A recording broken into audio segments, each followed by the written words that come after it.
就是你只要相信说你自己的皮肤，你给它一些时间，让它喘口气，它会慢慢的修护，然后也相信医师，还有相信医护人员他们的专业。因为我之前就是缴过很多冤枉钱啊，也就是缴过很多学费了，但都没有用。那么来这边做治疗之后，其实从用油到开始使用就是一些辅助的产品，那么我觉得就是说它让我的脸就是又更快速的改善。如果真的它是对我不适合的，我的脸当然会产生更大的排斥。各位大家好，我本身是有免疫系统就是红斑性狼疮的疾病，然后一开始是因为我的脸长满了很多红疹。那回免疫科回诊的时候，就是看其他病患，觉得为什么别人的脸不会这样整张都是红的，可是我会，然后越来越严重。那我就到就是别间的那种大医院的皮肤科去看，那医生看了之后跟我说，我这脸是酒糟皮肤炎。那么因为我有红斑性狼疮的关系，所以没有办法做雷射，不然他是想说可以借由雷射的方式把酒糟治疗好。那变成说，他就告诉我，你只能顶这样子的脸一辈子。可是那时候真的很丑，整张脸都就看不到底下的皮肤的那个肤色了。是，那我们刚开始看到的时候，吴小姐第一次来的时候是，你可以发现她整个脸上都是丘疹型的状态。红斑性狼疮其实不会出现在这个地方啊，它大概是这样子的蝴蝶斑状态。因此，当时这样看到的时候，我们就觉得很奇怪的。那在武士灯的照射下哈。很有趣，你可以看到很多白色的点，这个到底是荧光物质还是它的角质堆积，其实不可考啊。但是你可以看到它确实出现很多分散性的东西。然后在50倍里面，这个我们已经讲过很多遍哈，大家可以看到50倍里面它的皮肤是完全没有纹路的，然后整个是很浑厚的哦。那就显然它在照顾的时候，不管它是因为擦药或者保养品或 anything， 它已经把皮肤的结构整个破坏掉哈。那真皮的部分你也可以看到，就是看到很多血管有没有一条条的血管。红斑性狼疮本身酒糟本身这两个疾病本身血管都是发炎的，所以你在皮肤镜下，不管是酒糟或红斑性狼疮，特别是酒糟，目前已经很清楚知道它会有断续的血管现象，因此当时我们认为它至少皮肤产生了破坏。我们再重申一遍，我没有办法处理你的红斑性狼疮让它变成痊愈，可是我有机会让你的酒糟的临床症状痊愈。然后当你的酒糟临床症状痊愈的同时，你也可以让你的红斑性狼疮比较不会发作。我当时因为来诊所的时候，我的脸已经很痛又很肿胀，很不舒服了。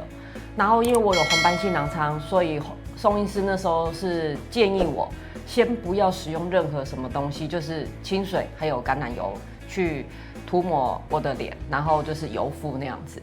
那么治疗一段时间之后，它开始会排出一些异物，所以我的脸更加的不舒服。其实那时候肿得有点像猪头。那但是我就是在每一次的肿胀过后，然后它排出一些异物之后，其实当那个不舒服的感觉退去，我会很明显的看到我自己的皮肤它是有在进步的。那为什么我会有这样的感受？因为其实在来这边之前，我已经在外面有花了很多冤枉钱，就是一些就是坊间的一些什么就是做脸的沙龙啊那种就是之类的，然后都没有看到见效，然后越来越严重。那所以说，当在这边我听宋医师那时候讲的方式，这样子用橄榄油，先用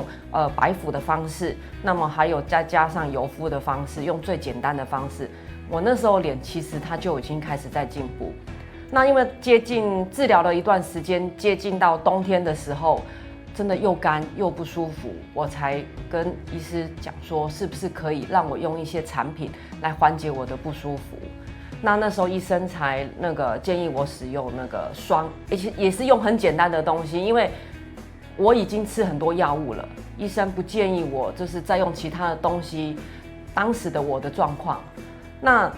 就是因为治疗好之后，其实我自己有就是懒惰了，就是没有再回诊，因为那时候我的脸它是已经肉眼上看起来它是很正常的，都没有这样子大概多久？从第一次来到第一次缓解。第一次来到第一次的缓解，其实我很努力的用橄榄油的情况下，大概半年左右，它就有看到很明显的效果。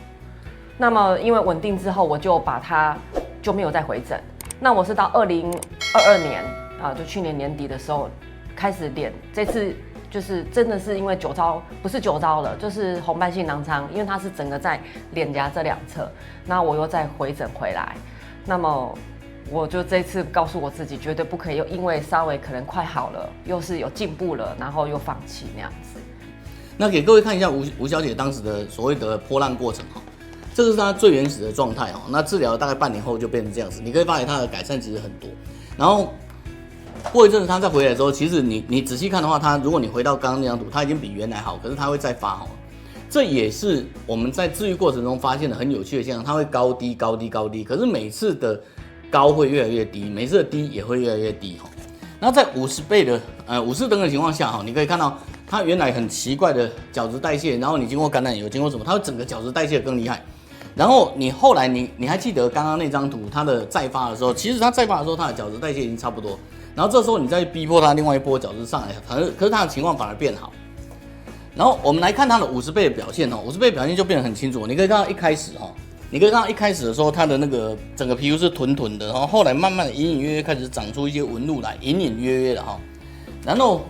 到后来虽然它再发，你可以看到上面有一些黏黏的像组织液的东西，小小的，可是它到最后你看它的整个纹路都慢慢修复，到今天为止还是没有修复到非常漂亮，可是比起原来完全臀厚的情况已经好很多了。然后你可以看到它的真皮的现象哈，本来一开始的血管很明显哦，很多条这样。然后你可以看到很多白白的奇奇怪的东西，然后随着这样，它的血管慢慢代谢掉，好，然后再重新发作的时候，它的血管会再扩散出来，然后慢慢的封掉，可是就没有像原来那么的一条一条很破裂的样子，然后到最后它的血管又慢慢隐散了。这个很有趣，是我们在皮肤镜追踪，不管它叫做酒糟也好，你可能被诊断为酒糟，你被诊断为脂漏性皮肤，你被诊断为那个敏感肌哈，你的肉眼这样看的时候，不管你怎么样，它对你来说就是红红的。可是对我们来说，它的皮肤镜的诊断不太一样。但是不管哪一个，只要你把它皮下的发炎问题解决掉，它的血管慢慢就会恢复正常。我在极致这边的医治，它的医疗团队其实真的很专业。然后我在家中的时候，如果脸有任何的不舒服，其实我都会赖那个就是询问这个护理人员，那他也会很尽快的回复我，让我知道说啊我现在的状况是呈现怎样。那变成说我会觉得说有一个依靠有一个依靠，因为你有人可以询问，然后在这个机械毒的过程当中，其实真的很不容易。可是你要相信，因为你自己本身如果是已经有一些疾病的，我们本身的疾病或许它是一种慢性病，不会好。可是我相信脸的皮肤，因为我自己这样一路走来，其实时间会说话，然后不要放弃。因为其实我一开始是用橄榄油，那后面是因为不舒服，我跟医生跟诊所要求，就是请求说是不是可以让我配合一些就是东西。那么产品的配合，我就会去用那个润和露以及一些霜。那其实它的东西就是，如果真的它是对我不适合的，我的脸当然会产生更大的排斥。因为我之前就是缴过很多冤枉钱啊，就是缴过很多学费了，但是都没有用。那么来这边做治疗之后，其实从用油到开始使用就是一些辅助的产品，那么我觉得就是说，它让我的脸就是